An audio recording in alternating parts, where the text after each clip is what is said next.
www.makingblackpages.com. For over 40 years, I have been talking about the advantage of better utilization of the African American consumer dollar. And of course, there are markets and there are areas that, maybe a little bit more money can come back to the African American community.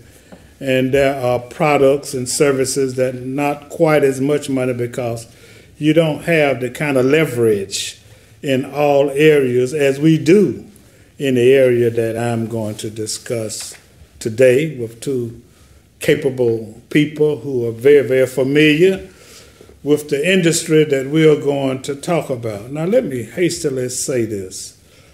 It is the purpose of a call to action to generate action, particularly when it's not that difficult. And the interesting thing about this subject, this product, this business, and this process that we're going to discuss today is that it's easy. This is a call to action. A call to action. And I'm your host, Alex Habersham, and I'm more than a little happy today to have with me on this show a couple of fellow entrepreneurs in the person of Beverly and Carlton Pitts, who are the owners of Carbels Beauty Supply. And I was interested in why you call it Carbels, which such an interesting name. And then Beverly told me, well, Carlton and Beverly, Alex, come on. But, they have been around a while and they are very, very involved in the community. And, oftentimes we have businesses that are not as capable, some are not as capable as other businesses that are really, really, really doing business. But I'm happy to report that Carbels Beauty Supply is well equipped, positioned, trained, and inventoried to really do business in the African American community and the entire community. But of course, we want to talk about the African American beauty and hair industry and how much money is being spent and how, that industry and all of the things that are going on in the hair industry and the beauty industry and how our community can benefit from it. I want to hastily say that they sponsored the Pro Beauty Show, which was a big thing, had Dr. Claude Anderson here, the author of Powernomics, and I understand that was a phenomenal event, and he did a phenomenal presentation. How y'all doing? Doing good today. Yeah. Thanks for coming. Thanks for having us. Tell us a little bit about yourselves individually. Okay. Well, I started out in the beauty industry as a hairdresser, and I'm still a hairdresser to this day. After some time with that, Carlton and I opened the Carbels Beauty Supply because one of the main reasons we couldn't find quality products in the local area. There were stores, but they didn't cater to professionals. So our target market for Carbels Beauty Supply was salon professionals to be able to bring quality products, because we believe that when you have quality products and tools, you can do quality work. Absolutely. And so I've been a hairdresser for 30 years, and we've had the Carbels Beauty Supply for 28 years. And the Pro Beauty Show, as you mentioned, is we just finished our 4th year. That's outstanding. How about you, Carlton? You don't do hair, so what's your function? Well, after Beverly got so heavily involved in the industry and the kids came along and they were involved in the industry, then as a family we decided that it was something that we were going to do collectively. So I came in as a salesperson and a person to sort of orchestrate how we were going to collectively come together and run both a beauty supply business and let Beverly kind of focus on the hair part of the business in the salon. And that kind of gave me an involvement in that. And I seen it also as an opportunity to engage with the community and do some community activity. One of the things that I was most kind of thrown with was that it was so obvious to me that we were suffering from ethical, moral, and social deficiency. And those deficiencies basically come from an economic Absolutely. deficiency. And so we sought to try to figure out ways to share the entrepreneurship, share the ability. The industry in and of itself is still one of the only industry that a person can come in with low technical knowledge or low entrepreneurship or not a lot of money, get involved, get engaged, and you can earn a substantial amount of money. In earning a substantial amount of money for those individuals that we could help to bring into the industry, that wealth would be spread and would address some of those deficiencies that we suffer in the community. I am in total agreement, and that parlays into a lot of other areas. I used the expression the other day that if it is to be, it's up to me. And the reason that's applicable is because, let me tell you something, it's phenomenal. It's mind-boggling to know the amount of money that African Americans spend in the beauty and the hair industry. And since you are developing those people, then those people can buy products that are produced and manufactured by African American manufacturers or African American distributors. So it's just pretty mind-boggling to me. And I want you all to address this, if you would. Why? First of all, talk about the potential of revenue to the African American community if, in fact, more of us, would be involved in supplying products and manufacturing products and services, and if more consumers, I know you got two ends to it now. You got the production end and the consumer end. So, and I know you've been very concerned about that, Carlton. Talk about that. Well, I have been extremely concerned about it because it bothers me that we're almost 100% consumers and receive less than a half percentage of the revenue involved in that consumption of this particular product in this particular industry. Now you're talking about the hair industry, just a half of a percent back to our community. Absolutely. So it's taking a 180 degree. Right. And it's all that money. That's right. $24 billion a year annually. Say what? $24 billion annually. Billion? Billion. Yeah. And it's all because of our social construct. We're socially engineered in such a way that we don't actively take participation in the possibility of becoming a collective.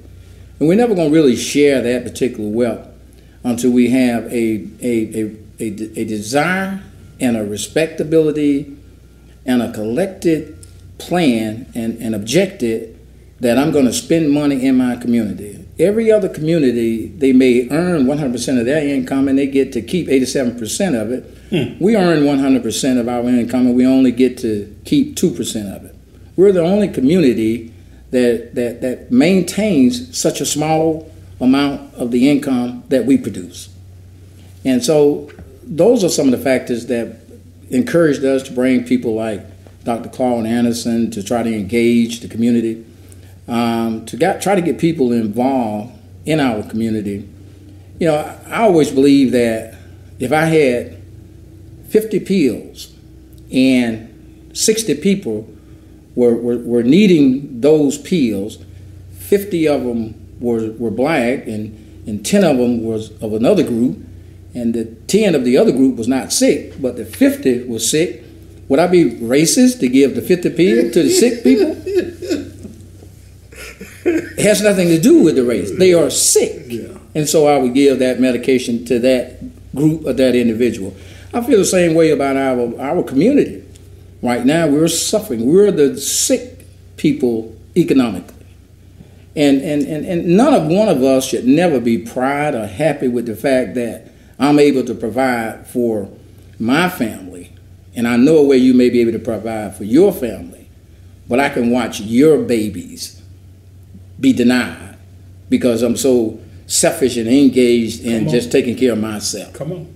If I've got something to share, whether it's information, knowledge, and we welcome any person to participate with us in anything that we doing in order to create an income, we invite the community to take a part of it. We're not trying to get 100% of the money.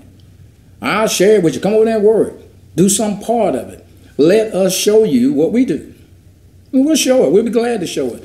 It's just too much money involved that goes to every other community that is taken out of our communities, destroying our families, and we're left with no family. With no family, you don't have no community. With no community, we'll just throw it about and spread it around. Talk a little bit, Beverly, if you would, about some of the things that both consumers and hairdressers could do, to participate in this process of giving back to our community.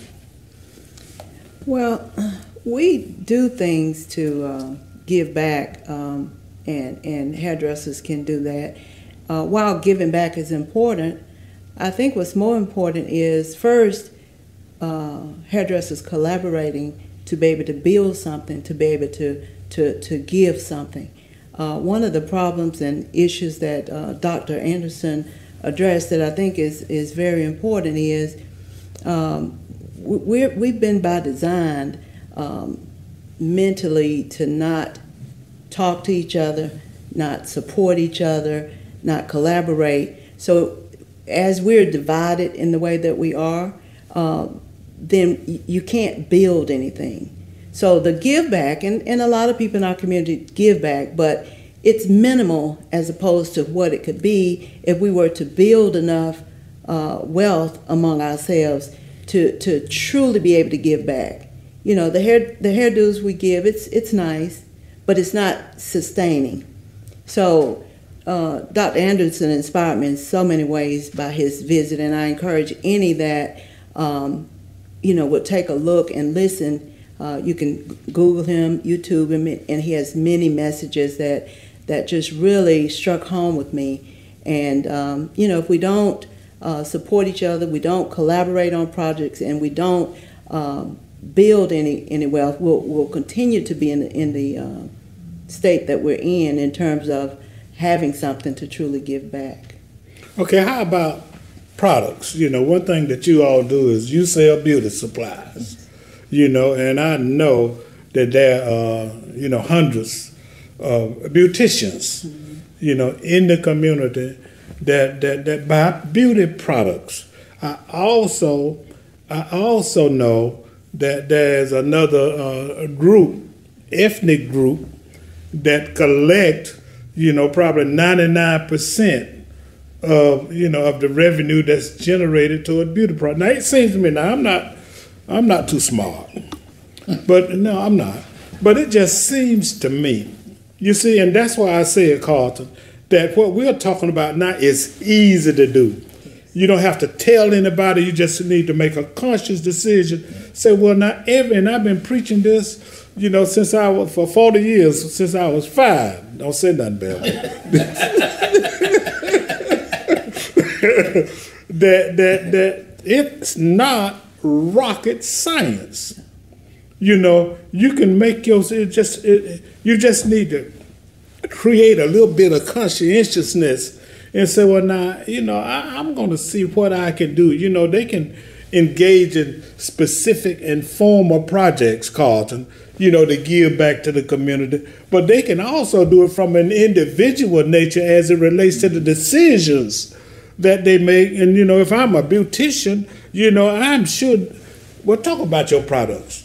Well, we've been in the beauty distribution business for over 20 years. We bring a professional product to make, and what I'll just be honest with you, it's been quite a struggle to get the community to come in and purchase product. I mean, I think it's just, again, we mentally tell ourselves not to support each other. It's been a struggle, but we're still here. we believe in this community. We are going to continue to be here. And little by little, we've started to build clientele, but it shouldn't have been this hard.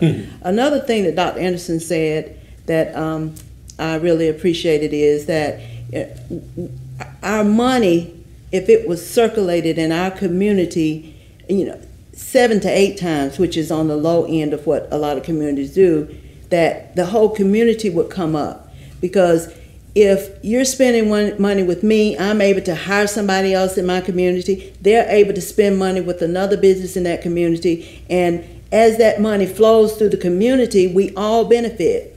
But he said one thing that I've never heard. He said, who do you know in this country that would get up and come to your business and spend all the money they made on Friday? I mean, how many cultures, who's going to come there? He said, but our people will get up and with their check they made on Friday and go to another community and spend nearly every penny of it. He said, who does that? And that's why we're suffering. We just don't understand the economics of it. And so, that was just one of the very powerful points that Dr. Anderson made. I think we ought to give him another plug. His name is Dr. Claude, C-L-A-U-D, Anderson, and he's the author of the book called Powernomics. He's got several videos on YouTube, and he's got a website, and I'm sure that if you Google him, that you'll be able to find him. And I really, really appreciate, your efforts, you and your husband, Carlton and Beverly, efforts to bring something of that magnitude and that nature to our community. Now, I want to talk a little bit more specifically, not only about what could be done in the community, but about your business when we come back. We'll be right back. This is a call to action. I'm your host, Alex Habersham, interviewing Mr. and Mrs. Carlton Pitts, Beverly and Carlton, who are the proprietors of Carbels Beauty Supply, and Miss Beverly owns some beauty shops too. So we'll talk about all of that when we come back. We'll be right back. We're back. This is a call to action, and I'm your host, Alex Habersham. Thanks for joining us. Interviewing today Miss Beverly and Mr. Carlton Pitts, who are the owners of Carbels Beauty Supply.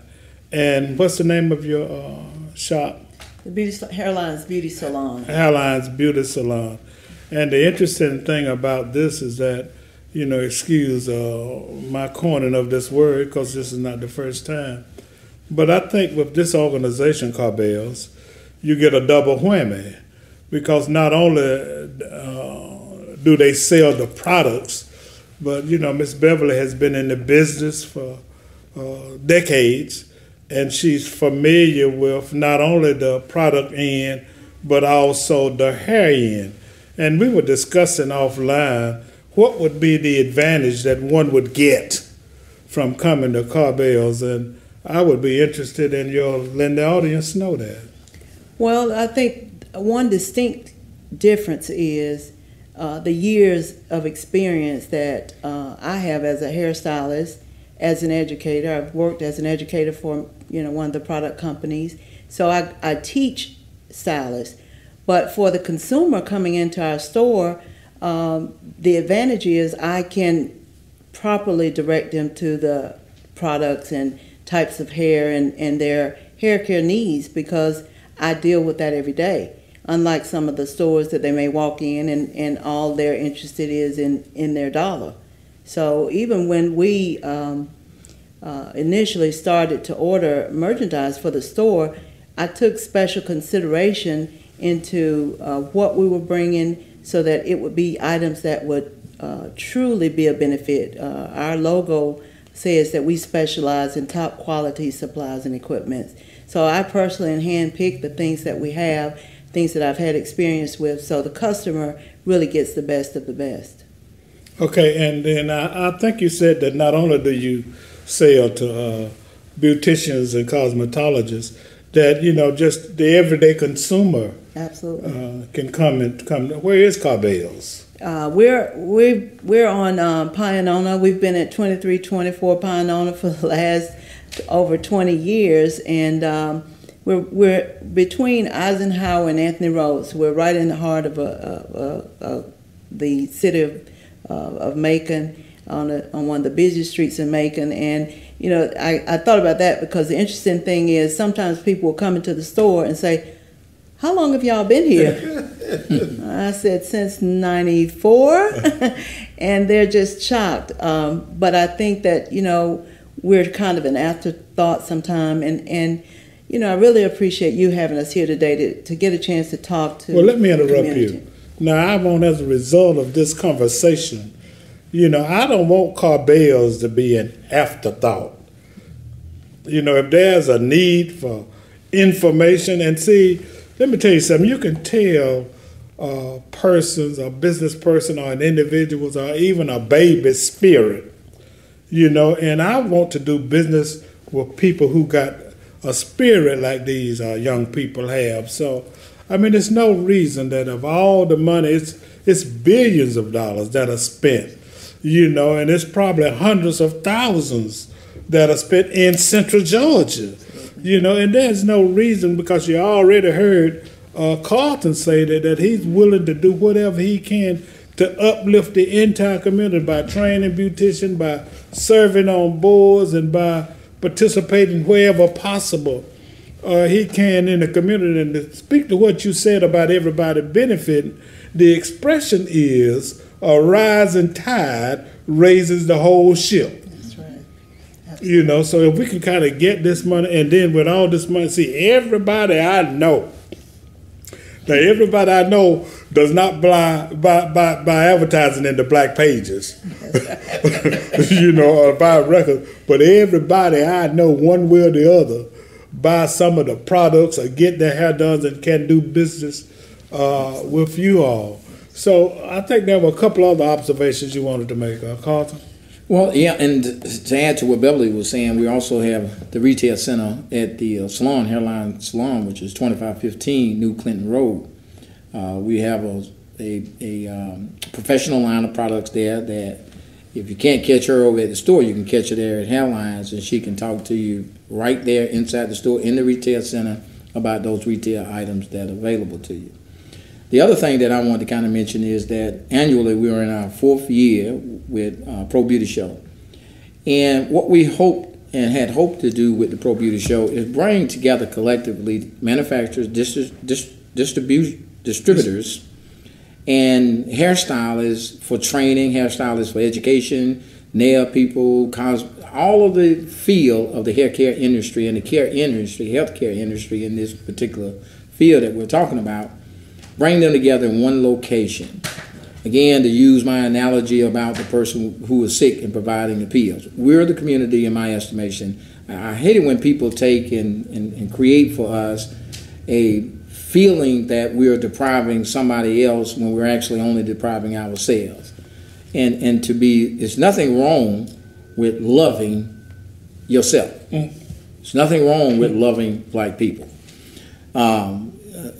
So what we did with the Pro Beauty Show at an enormous expense for us is that we're trying to create where black people, African American people, can come together under one roof and not apologize for coming together and sharing information, sharing money, sharing everything that we possess as a community with one another, learning to work together as a community.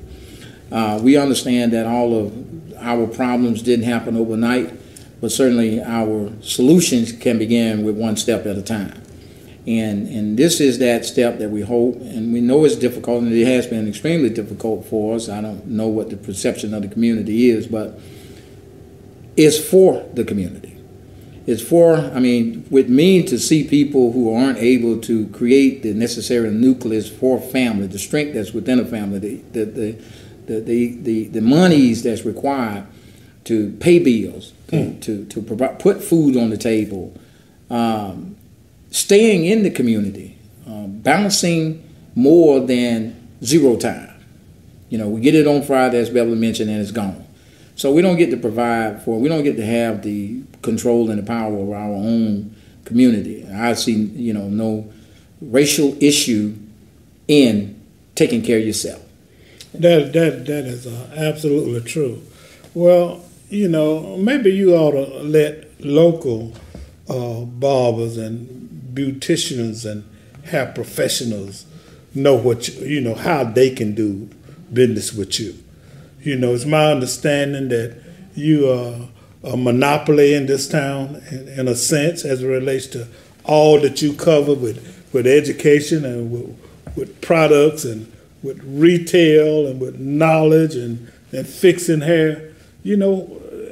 For me, if you would, just make an appeal to those people in our community who can do business with your company.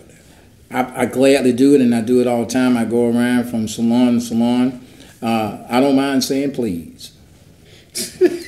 But at the same time, I'm not going to not do what I need to do in order to provide what need to be provided for my family and do what I can for the community.